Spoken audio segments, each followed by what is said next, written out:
Indonesia itu memang direkayasa, memang di-engineer oleh kekuatan asing untuk menjadi terpuruk, untuk menjadi bangkrut. Dia adalah agen CIA yang diperintah oleh Claudia Martin untuk pergi ke Indonesia dan menciptakan proyek sangat besar dengan pembiayaan dengan utang.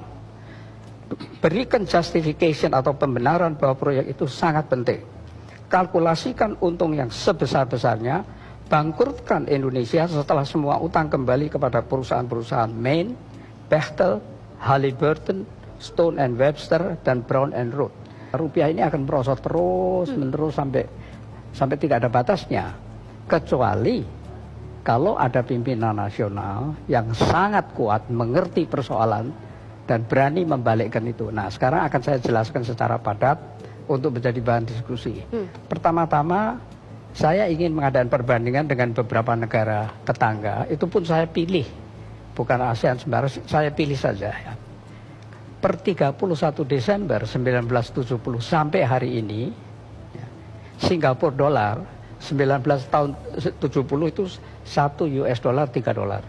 Sekarang 1,3, jadi mengalami apresiasi, mengalami penguatan 57%. Malaysia dari 3 dolar menjadi 3,93, mengalami depresiasi 31%. Lalu Thailand dari 21 menjadi 31,86, mengalami depresiasi 52%. Filipina dari 6 peso menjadi 51,9, mengalami depresiasi 756%. Indonesia 363 rupiah per US dollar. Sekarang 14.000, mengalami depresiasi 3.757%. Kalau sepanjang 48 tahun seperti ini, mengapa selanjutnya tidak, gitu kan? Nah, kalau menurut pendapat saya selanjutnya akan demikian terus. Oleh karena apa? Oleh karena masalahnya bukan hanya masalah ekonomi, tadi sudah jelas masalah ekonominya. Tetapi kok masalah ekonomi, soal ekspor segala macam, kok seperti itu bagaimana? Apakah bangsa kita bodoh? Apakah kita tidak mempunyai elit yang bisa berpikir? Ataukah bagaimana sebetulnya? Nah, ini yang sempat saya pelajari, kecuali saya pelajari, saya sangat beruntung bersama-sama dengan yang pernah di pemerintahan. Karena selama saya di pemerintahan, apa yang saya pelajari sebelumnya itu saya hadapi sendiri.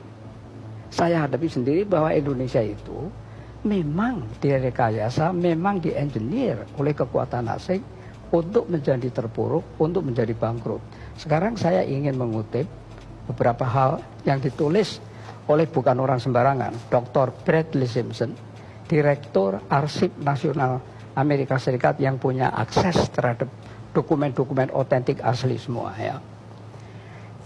Dia dikutip oleh macam-macam orang, saya akan menyebut 3 yang semuanya menyebut, yaitu Jeffrey Winters, Bradley Simpson sendiri yang melakukan penelitian, plus wartawan sangat terkenal John Pilger.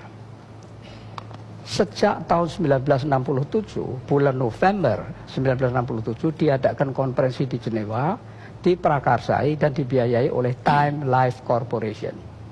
Di sana, delegasi Indonesia dipimpin oleh Pak Sultan Hamengkubuwono ke-9 dan Pak Adam Malik. Mereka adalah pimpinan yang tertinggi untuk, kalau tidak mereka tidak mau bicara.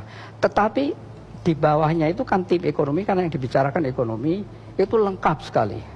Wijoyo, Didi Sastro, Muhammad Sabli, Subroto, Emerson, semuanya lengkap dan sudah menteri semua. Tetapi counterpartnya tidak ada menterinya. Counterpartnya itu Bank Dunia, IMF, Bank Pembangunan Asia, dan pengusaha-pengusaha besar raksasa di bawah pimpinan David Rockefeller. Nah, kemudian sebelum itu nanti saya ulas peran CIA. CIA mempunyai salah satu pemimpin wanita yang namanya, atau eksekutif wanita yang namanya Claudia Martin. Claudia Martin memberi perintah kepada John Perkins, seorang pegawai dari perusahaan swasta di Portland, yang namanya perusahaan itu Main, MIN. Tapi itu cuma kedok. Dia adalah agen CIA yang diperintah oleh Claudia Martin untuk pergi ke Indonesia dan menciptakan proyek sangat besar dengan pembiayaan dengan utang. Berikan justification atau pembenaran bahwa proyek itu sangat penting. kalkulasikan untung yang sebesar-besarnya, bangkrutkan Indonesia setelah semua utang kembali kepada perusahaan-perusahaan Main, Bechtel, Halliburton, Stone and Webster, dan Brown and Root. Katakan bahwa proyek ini akan meningkatkan PDB tanpa peduli siapa yang menikmati. Katakan juga bahwa PDB bisa naik oleh satu proyek saja yang besar. Oleh karena definisinya memang demikian. Buat pengusaha yang terkait senang dengan memberikan komisi, imbalan lain, dan kenikmatan-kenikmatan lain, antara lain fallback position. Kalau kesulitan di Indonesia akan ditampung di IMF, World Bank, dan sudah ada buktinya kan. Ya.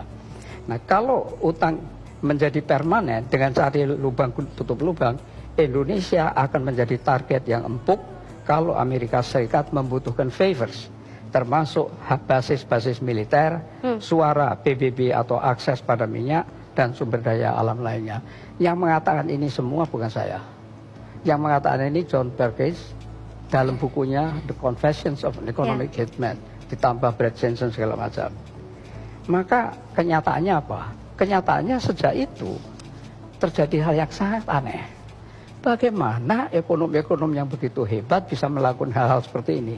Sejak 67, ya, utang itu tidak disebut loan, akan tetapi disebut bantuan, aid. Ya. Utang di dalam APBN tidak disebut utang luar negeri, tapi disebut pemasukan pembangunan. Dan itu tertulis. Ya. Selama 32 tahun tertulis seperti itu. Ya. Terus kemudian nanti saya, nah terus dalam konferensi Jenewa November 67 itu sudah semuanya sudah dihabisin. Kita bicara Freeport seolah-olah baru belakangan.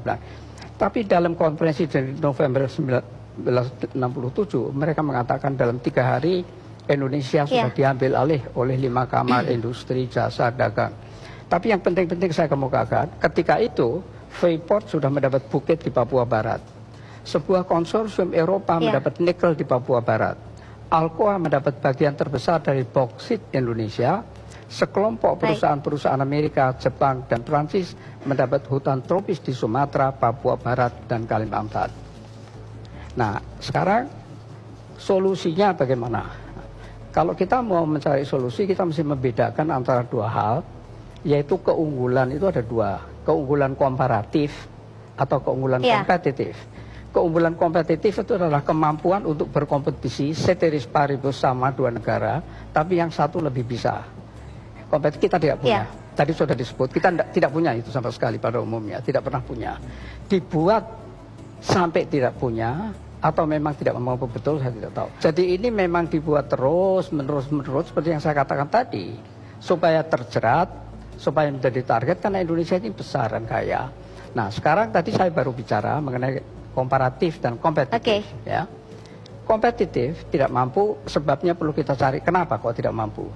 Nah kalau komparatif itu karena tidak ada usaha manusia. Secara natur, secara alamiah Indonesia itu sudah diuntungkan. Jadi secara perbandingan sumber daya alam. Dan ini yang aneh, mengapa diberikan kepada asing? 90% tadi seperti yang dikatakan.